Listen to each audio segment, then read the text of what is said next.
اللہ الرحمن الرحیم۔ قربانی کے جانور میں کون سے ایسے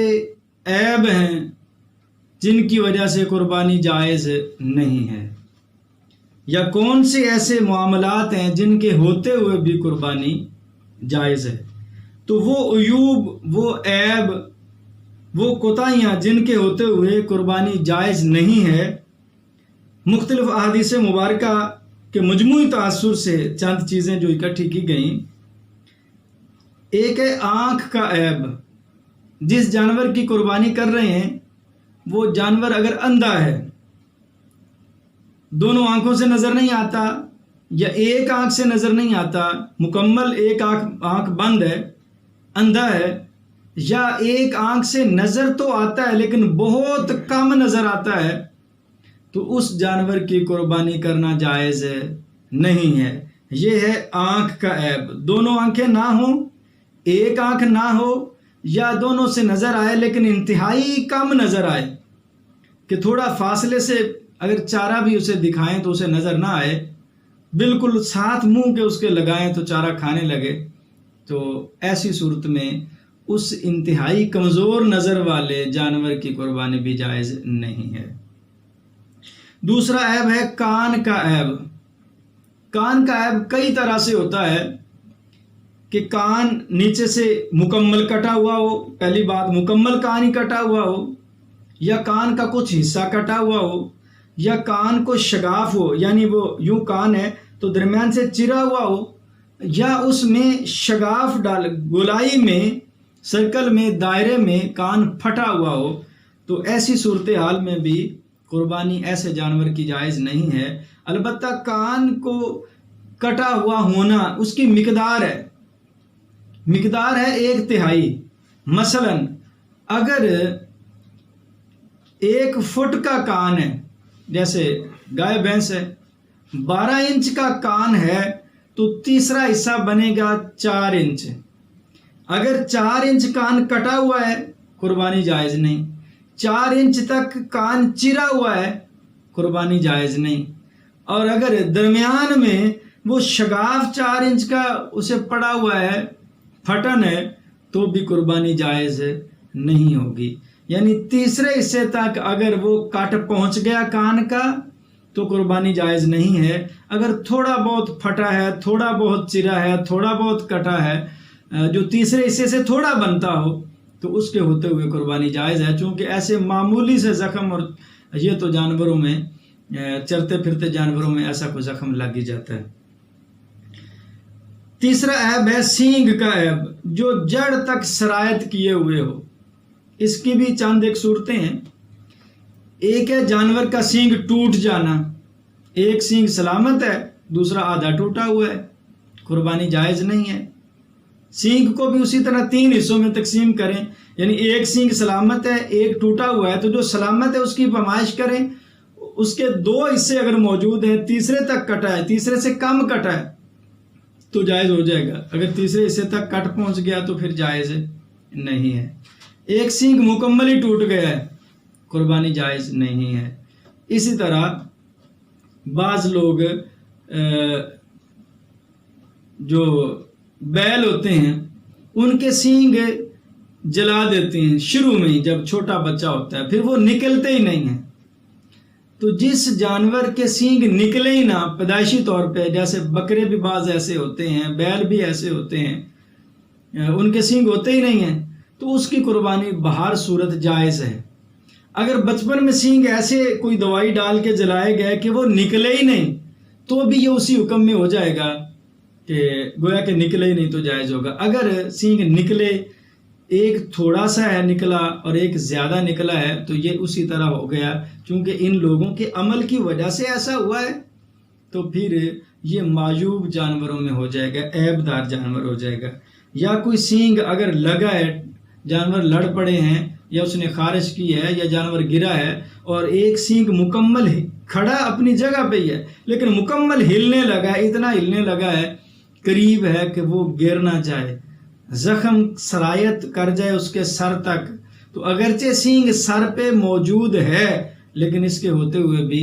کیونکہ وہ انتہائی کمزور اور اس کے زخم کی سرایت اگر جڑ تک چلی گئی ہے اور وہ اتنا حرکت کر رہا ہے، ہل رہا ہے، گر ہی جائے گا تو پھر اس کی قربانی بھی جائز نہیں ہے۔ یہ ہے سینگ کا عیب۔ اسی طرح پاؤں کا عیب، یعنی جانور کا پاؤں ٹوٹ جائے اور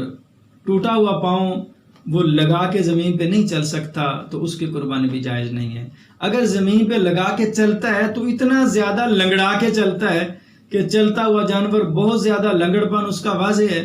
تو اس جانور کی قربانی بھی جائز نہیں ہے۔ اسی طرح ایسا کمزور جانور جو بالکل ہڈیاں ہی ہڈیاں نظر آتا ہو، ہے باقی صحیح سلامت ہے لیکن اتنا کمزور ہے کہ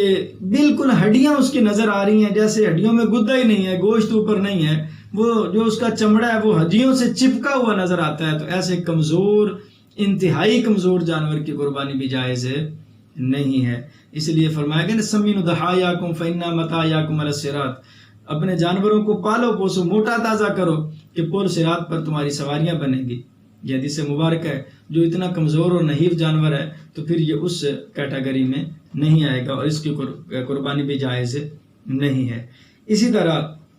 ایسا بیمار جانور جس کا مرض بڑا واضح ہو، ظاہر ہو،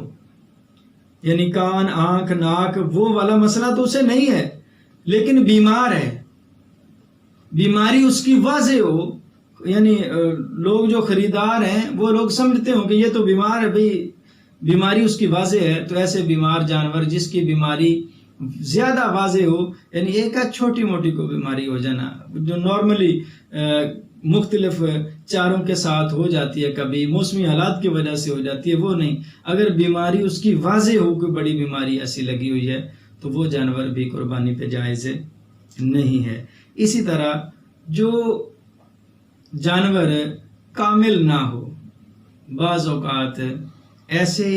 جانور ہوتے ہیں جو وضاقتہ میں لگتے نر جانور ہیں لیکن ہوتے نہیں، وہ مخنث ہوتے ہیں، تو ان کی قربانی بھی، جو پیدائشی طور پہ مخنث ہیں تو گویا وہ عیبدار ہیں، ان کی قربانی بھی جائز نہیں ہے۔ اسی طرح دم کا عیب، کسی جانور کی دم کٹی ہوئی ہے اور وہ تہائی تک یا تہائی سے زیادہ کٹ گئی ہے تو پھر قربانی جائز نہیں ہے، تہائی سے کم ہو تو جائز ہے۔ مثلا بھینس کی دم ہے، گائے کی دم ہے، یہ ذرا لمبی ہوتی ہے، تو اگر ایک فرض کریں کہ 3 فٹ روٹین میں ایک بھینس کی دم ہو سکتی ہے تو وہ 1 فٹ سے زیادہ کٹ گئی ہے تو اب جائز نہیں ہے، 1 فٹ سے کم کٹی ہوئی ہے تو پھر اس کی قربانی جائز ہو جائے گی۔ یہ کچھ ایسے عیب ہیں جس کی وجہ سے قربانی کا جائز ہونا مخدوش ہو جاتا ہے، قربانی جائز نہیں ہوتی جن جانوروں میں یہ عیب پائے جائیں۔ وہ عیب جن کے ہوتے ہوئے بھی قربانی جائز ہے،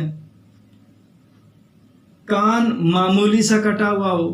معمولی سا چرا ہوا ہو، معمولی سا کوئی کانٹا لگا اور اس میں سوراخ پڑا ہوا ہے تو جائز ہے۔ جسم میں کوئی معمولی زخم ہو گیا، جیسے جانور سینگ سے خارج کرتے ہیں، کسی درخت سے خارج کر لیتے ہیں، تو کچھ نہ کچھ اگر زخم ہو گیا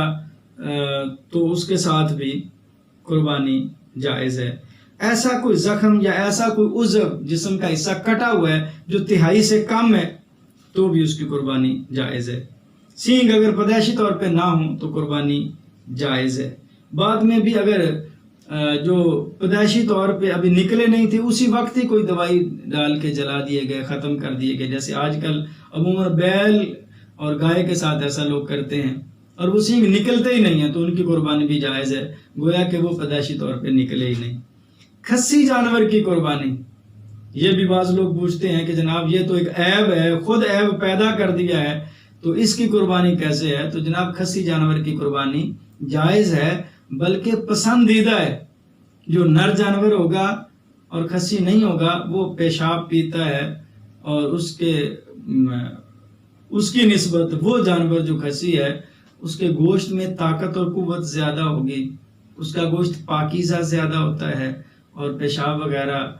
وہ نہیں پیتا، تو کھسی جانور بہرحال حدیث پاک میں اس کا ذکر موجود ہے اور یہ پسندیدہ ہے کھسی جانور کی قربانی کرنا۔ تو ایسا جانور جس میں اس طرح کے عیب ہوں جو اب بعد میں گنوائے ہیں، یہ ہوں بھی صحیح تو قربانی ان کے ہوتے ہوئے کرنا جائز ہے۔